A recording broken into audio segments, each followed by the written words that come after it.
had later include in his edible Christmas decorations. But first, it's time for the finale of our casserole competition. The lids are off and there is nowhere to hide. Chunks of long-cooked meat just falling apart, a rich velvety sauce, perhaps a dumpling or two. There is nothing to beat a casserole on a cold winter's day. We asked One Show viewers to come up with the UK's best casserole, and the competition has been fierce. We've whittled it down to 3 finalists who all think their casseroles are winners. First up, it's Mark from Milton Keynes. It's original. It's going to win because it's the best. Sarah from Brighton. I think the judges will love it. It's a hearty, fat, healthy family casserole. And Pete from Worcestershire. Local apples, local cider, and it's a classic recipe. They're keen to impress me and fellow judge, Chef Angela Gray. And we've got high hopes for today's dishes. So, Angela, I know the word casserole comes from the French for saucepan, but what are we looking for from our casseroles? For me, it's got to be that full-on sort of meaty flavour. There's an art to making a good casserole, and it is about layering the flavour in. Sorry, vegetarians, but it's all about the meat today. Mark's casserole has an interesting list of ingredients, including chorizo, chicken and rabbit. Some people love it and some people hate it, don't they? I think it's marvellous stuff. Mark is going to cook his meat in a broth of white wine, garlic, tomatoes and chicken stock for 3 hours to ensure the rabbit becomes nice and tender. But the star ingredient? 40 signal crayfish that he's caught himself.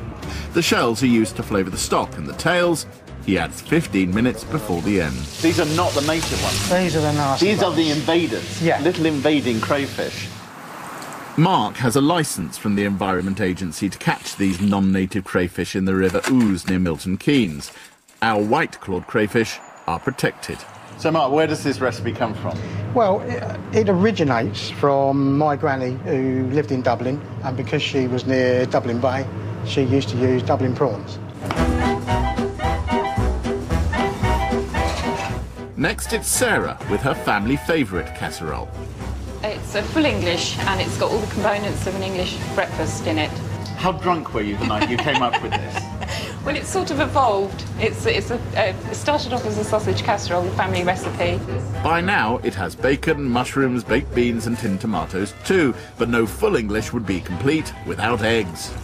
Hard boil the eggs and put them on just to heat up at the last minute. Any fried bread? No, we've got garlic and herb croutons. Garlic and herb croutons! Marvellous, marvellous. Sarah adds peppers, smoked paprika and a slug of red wine, giving the sauce some extra depth. The quickest cooking casserole of the bunch, it's into the oven for just an hour. Our third contestant, Pete, is cooking with classic casserole ingredients: pork shoulder, Herefordshire cider and local apples. Plenty of fat on it. By the time it's finished, after a couple of hours cooking, it should be falling apart. I like the fact you mentioned the fat. People shouldn't be afraid of fat, should they? No, absolutely not. If the meat's too lean, you don't get the flavour. Pete gently cooks some seasonal vegetables before adding the cider and meat. Any acidity will disappear after 2 hours in the oven. His special finishing touches: some sage, mustard and fried apple. For all three, it's cooking over. Now to my favourite bit, the tasting, starting with Mark's casserole. It's the rabbit and crayfish. Let's see how it tastes. Oh, my word.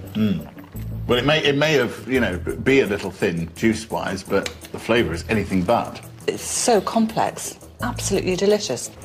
On to Sarah's full English casserole. It looks cosy, doesn't it? And it looks fun, too. There's a slightly Spanish touch to this as well, with the use of slow-cooked peppers and a bit of paprika. I think it's smashing. It's got everything going for it and all the kind of food that people love. So, Pete's pork, apple and cider casserole. Shall I dig in? I do like the fact that he only added the apples right at the very end. Ah, so they should have nice texture, too. That is a classic French casserole. A little under-seasoned. Yeah, just needed a little tweak. The meat is perfectly cooked. So which one will we go for? Time to reveal the result. There was more argument over the winner of this one than there's been of any of our cook-offs. But there had to be a winner, and the winner is... Mark. Well done, Mark. Angela and I both agreed that Mark's crayfish, chicken and rabbit casserole really was a worthy winner because of its beautifully complex flavours.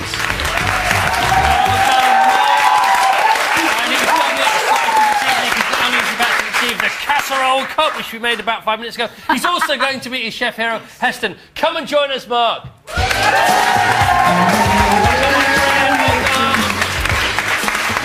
Nice. Look at that. Mark, Heston, Mark. seat. You've already got a of course. Sit down. Right. Come and have a seat, Mark. Thank you. Now, would you like to give him the casserole cup first of all? All expenses. I was a bit worried, really. Why? Well, not ladies first, then. Hang on a minute, get your cup first. Sorry. Come on, this trophy's priceless. Look at the amount of money we spent on this. It's still slightly wet. Gold hasn't melted Congratulations. yet. Yeah. Well, Thank you very all right, much. put it down, get over there. We can see you're excited. Wait. Now, Jay, the first time you tasted the casserole, it wasn't very clear that you liked it. Well, we like to put a bit of jeopardy in when we're judging them. Yes, so you don't fair think enough. it's cut and dried. I have to say, the moment we tasted it, I think I went, ooh, actually. You did. Real depth of flavour to the stock, and I think the thing that made it fly was the way you'd put the shells through the stock. Yes. And sort of cooked them down and cooked them down and cooked them down.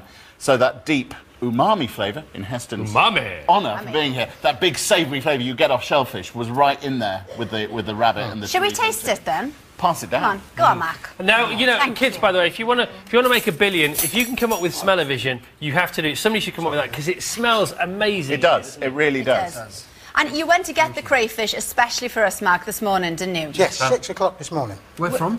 From Stony Stratford, Milton Keynes. Milton Keynes. A good crayfish areas, are they like truffle areas? Do you have to keep them a secret, or are they pretty well known? Well, they're pretty well known. It's the signal crayfish, taking over the rivers really. Quite a bit of problems with them in trying to catch them with what they're doing to the banks, what they're doing obviously to the white crayfish and depleting those. Also starting to deplete the trout and the salmon as well now. All right, big moment. Your hero's just tasted your casserole. He's just had his first mouthful. What do you think, Hesty? Oh, he's just eating now. Oh. It's great. It's got real depth of flavour. Thank you. It's got a richness to it. Feels like you've built up the layers. I think one of the great things, one of the great casseroles, are not made by whacking everything in the pot at the same time. No. So some things that take longer to cook, you want to draw out the sugars, concentrate the flavours. You just build up layers, and that really feels like you've done that with this. Heston likes the Yeah. casserole. Is that a big moment for you? Live on BBC One? Oh, yeah. Pretty good, eh? Were you genuinely nervous about what his reaction would be? I think so, yeah. Aw. Which means no. Oh. No, I've got to tell you. it's That lovely, is isn't it? absolutely It's delicious. delicious. Also, really is the crayfish are beautifully cooked. Very nice. And this is a recipe that's been passed down to you, isn't it, from your grandmother? Yes, even grandmother's mother as well. It's almost. there she is. I think it was 1910 is the earliest that we. Okay, that isn't Mark's grandmother, that's just a random lady we couldn't find his grandmother. It is really his grandmother. I wasn't looking. But it's such a shame, though, because it's so lovely, isn't it, Heston, the casserole? But do you know what? They can't eat it in Mark's house, can you? No, why not? No. Unfortunately, my wife's allergic to fish. So does that mean you can't even... Is it, how bad's the allergy? Red for about a fortnight. Okay. I mean, you want to see how scared she is of fish. Take a look at Have a this. look. Really scared. Pretty scared. Now, Jay, you used to make a lot of casseroles in your time, didn't you? Yeah, my dirty food secret is that as a student, I would make a casserole by pouring a tin of condensed mushroom soup over chicken breasts. Is that horrific to you to hear that I His did? face. Yes. Well, I was was going to say yes, 19. but I love prawn cocktail. I love a dirty prawn cocktail. Oh, Okay. so do I. Can you two guys stop talking dirty food? Yeah.